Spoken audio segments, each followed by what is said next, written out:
What were those internal mechanisms within Islam that the intelligentsia of Muslim scholars developed to handle dissent, to manage diversity, to identify extremism, and to produce counter-narratives that had the legitimacy of knocking, in other words, more legitimacy in the house of the faithful than the narrative of the extremist.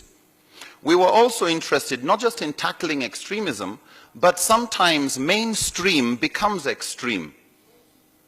The mainstream can sometimes become extreme and unjust if time comes for a change in the religious ruling on a topic.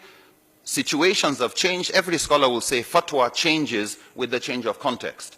But if you do not have the qualified people to do the new fatwa, to conduct the ijtihad or juristic reasoning, then an old religious position haunts the present, haunts into the future.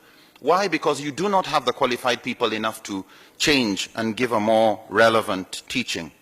Ibn Qayyim al-Jawziyya, a respected jurist, once said, the whole of Islamic teachings is about benefit for humanity in this world and the hereafter. He says, it's all about justice, compassion, wisdom, and goodness.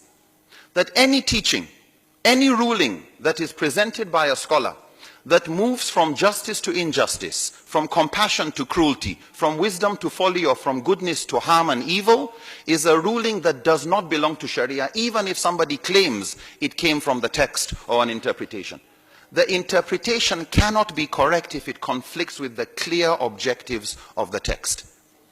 The problem is, many Muslims are themselves ignorant of this field because it's left for people who are going to be muftis, people who are going to be mujtahids. So most Muslims have not studied this area and have not really taken it seriously.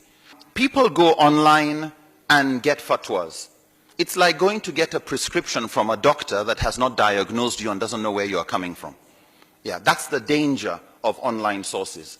But when the people who are getting these, they will get these fatwa, they will spread it, and they will quote the great scholar who gave that fatwa.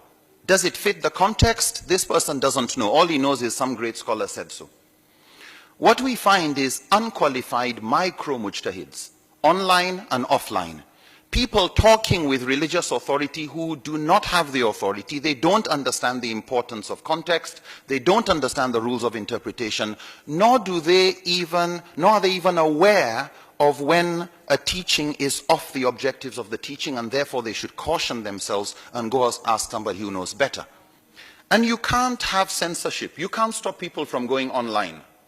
You can't control that. So the proposal